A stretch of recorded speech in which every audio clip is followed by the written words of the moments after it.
Hey guys, Eerie is here. I hope you all had a good week, are staying safe out there, and thank you for choosing to join me here on the channel for another video. If this is your first time here and you like watching all sorts of sim racing related stuff, then subscribe now and click the bell icon as well so you get notified of every video I upload and you don't miss a thing. This was supposed to be part 2 of this week's little video experiment, whereby after some technical difficulties during the week I had delayed the Wednesday video to last Sunday. And I'm going to cut right to the chase here and keep it quick before we get this one underway. I am going back to my usual 1 video a week schedule. I gave the 2 videos a week thing a go, but the pressure already started creeping in to upload again, and it had only been 2 weeks. Now I have enough of that in my life, as I'm sure we all do, and I don't need any more. So, plus being burnt out before, I am able to see it coming, to be quite honest, and I'm going to put a stop to it and make changes before it becomes an actual problem. Another downer, which I'm going to show you in this video, is that the more videos I commit to during the week, the worse my videos become.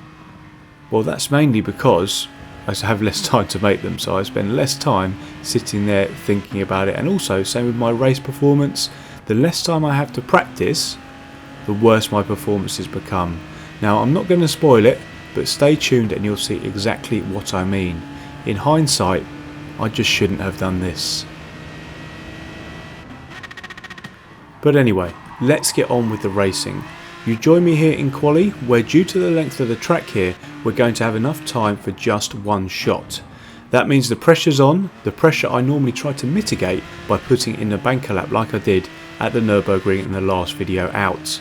It is also very easy to get penalties around here, which can be devastating to a lap. Also, mistakes obviously aren't great either, so we're going to try and avoid those here. And things were going well, until I arrived at the Porsche curves here on my quick lap, where I had to catch a boatload of oversteer, and just about managed to keep it out of the gravel. But as a result, I was all out of rhythm for these fast sweeping curves. I didn't want to hold up the Spaniard back there in the Alpha after my mistake, so I feathered the throttle to let him through. And in what proved to be a scrappy end to the lap, I went a little bit deep at the Ford chicane, and I crossed the line with a 3 minutes 57.701. I think I lost about a second with those errors. But despite those, it was good enough for 12th when the dust settled and we took that lap into the race session. As we line up here for the rolling start before this one, sadly not the iconic start here at Le Mans, but actually I'm glad we don't have to do that. It would create even more chaos than usual. But as always, let's give a nod to today's livery creator before we get underway for this one. Thank you to XPower75 for this iconic livery, the 2007 and 2008 Le Mans winning livery. How could I not? What an absolute iconic combination that is. But we'll touch on that later as the race gets underway here. The countdown time has expired right in the middle of the Ford chicane, which we need to take nice and easy on these cold hard tyres. Now that was a consideration the Brit in the white Merc up ahead didn't think to make. He's going to go wide here, coming through the Dunlop curve. He's not going to be able to get it stopped, and you're going to see here he just smashes into the Austrian. And rather than doing the honourable thing and letting the Austrian back past, he cracks on as if absolutely nothing had happened. So apologies on behalf of my compatriot there, my friend. He should have let you back past. But as a result, we're up into 11th. I'm trying here to navigate through this first sector, which is incredibly tricky here inside the big Aston. If you get a penalty here, the gate is at the bottom, as you can see there, of the Mulsanne straight. Now, that is not where you want to get a penalty. You'll get absolutely hammered the whole way down one of the longest straights in the world, so I need to avoid that at all costs. Fast forwarding slightly here, coming through the kink and into the heavy braking zone for Mulsanne. 2 go deep and 2 are in the gravel up ahead. As they recover, we gain a couple of places, promoting us up to 9th and into the top 10. We're going to arrive into Indianapolis here side by side with the Beetle, but then I'm just going to get hit up the backside by the Spaniard pushing us into the gravel. I'm going to lose a bunch of paces here, and then coming into Arnage I'm going to get hit from behind again. And then, just to add insult to injury, I'm going to get spun. What an absolute disaster. In a matter of seconds, we've been chewed up and absolutely spat out by the mid-pack in this one. We've obviously lost the slipstream now to the group up in front, who will be sucking each other along quite nicely for the remainder of this one. So we're going to have to be disciplined here, go full vulture, keep our head down, avoid getting any penalties where we can, and see what scraps we can pick up here. By the time everything settled down, we were on lap 2. We're about 4 seconds off the pack up ahead, and you know what I just said about trying not to get a penalty? Well, I was pushing too hard through the S's and this happened.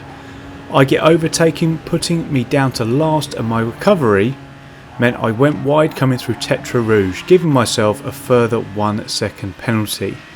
I have never been so close to quitting a race on GT Sport. Any chance of salvaging anything has just disappeared. I had to remind myself that this is all part of the journey, something that I tell you guys all the time, but it's really difficult when you're in it and your emotions are flowing. And whilst it's tough to finish this one, let alone then relive it and create a video on it, this is what this channel is all about, as I say, documenting the trials and tribulations of my sim racing journey, something that we all go through, warts and all. So I didn't hit that quit button and powered on for the next 6 laps. Whilst we do that, I'll introduce the race here. We're here at Le Mans, as you've probably already worked out, for 7 laps in the latest round for me in the FIA Manufacturers Series. I'm in the iconic Golf Aston Martin DBR9, 2-time winner at Le Mans, as I mentioned earlier. Now, I wouldn't normally do this race. I usually give it a miss and probably should have done in hindsight if my driver rating was my sole motivator, but I couldn't resist. The lure of getting that thumbnail was all too much. I also had a second video to run, so I pretty much didn't have a choice. So onto the strategy for this one. You had the choice of both mediums and hards here, so I qualified on the mediums and then changed to the hards for the race. Just to let you know my thought process behind that, you had to use hards in this one anyway, it was stipulated, and due to the length of time it took to make a pit stop, I worked out that the time I would lose each lap by being on the harder compound wouldn't be longer than making a pit stop. There was also no requirement for fuel, so a no stopper was the logical choice here. Back to the race though, the yellows are out up ahead here as the driver in front has dropped it coming into the Porsche curves, something we almost did ourselves in quali. Fair play to him though, he didn't quit either and we are elevated off the bottom into 19th place. You will have seen though that I picked up another penalty annoyingly coming into Indianapolis, but thankfully the gate for that is at the Ford chicane at the end of the lap and not the start of the Mulsanne, so it wasn't too devastating. If I'm honest, I had completely lost my head by this point, and another penalty was to come thanks to me breaking the track limits at Tetra Rouge. Hindsight is a wonderful thing, but trying to gain a tenth or so by pushing too hard just isn't worth it. Any time that you do save is just eclipsed and more by losing the amount of time you do serving the subsequent penalty. And whilst I was picking up the rear in this one, I got thinking, I need to practice more again, but I can't practice if I only play GT Sport to make videos. I've been here before, and this is a massive reason why I'm scaling back to my sweet spot of 1 video a week. By doing this, I can prepare properly and perform closer to my potential. So I need you all, next time I jump out of my happy place, please, schedule wise, to have my back and pull me straight back into line. Rejoining the action here, or lack thereof, on lap number 5, and I haven't seen another car in what feels like an age, but we're going to see a car here and actually pass one as the Brit in the Hyundai drops off as he serves his penalty. Towards the end of the lap we're going to gain another position as something has gone on up ahead. The Austrian has a penalty and Inman GT quits. Well, I presume he quits anyway. If it was a disconnect, I'm sorry to see that, but if it was a quit, poor form sir, very poor form indeed. Either way though, we're scavenging these positions, we're keeping this thing going, and we're up to 17th now. Can we make up any more positions? I doubt it if I'm honest, but we're going to carry on and see what we can do here. So here we are then, we're finally on the final lap. There wasn't anything else to report, and that was going to be all she wrote for this one. This one felt like a long race. and I'm sorry that this is the second negative video in a row, guys. It shouldn't have been that way, as I was actually very happy with the performance last time out. It was the editing side of things that changed the tone in the last one, but as Malcolm Forbes said, failure is success if we learn from it. And I certainly did, as the first thing I did when sitting down to edit this was to check that the audio was there. So we've learnt something from the editing side, and I've also learnt something from the participation side, as we've decided to scale back to one race and one video a week to make sure that we can get the performance where we need it to be, because after all, that's why I play Gran Turismo Sport. As I mentioned earlier as well, this is what the channel is all about though.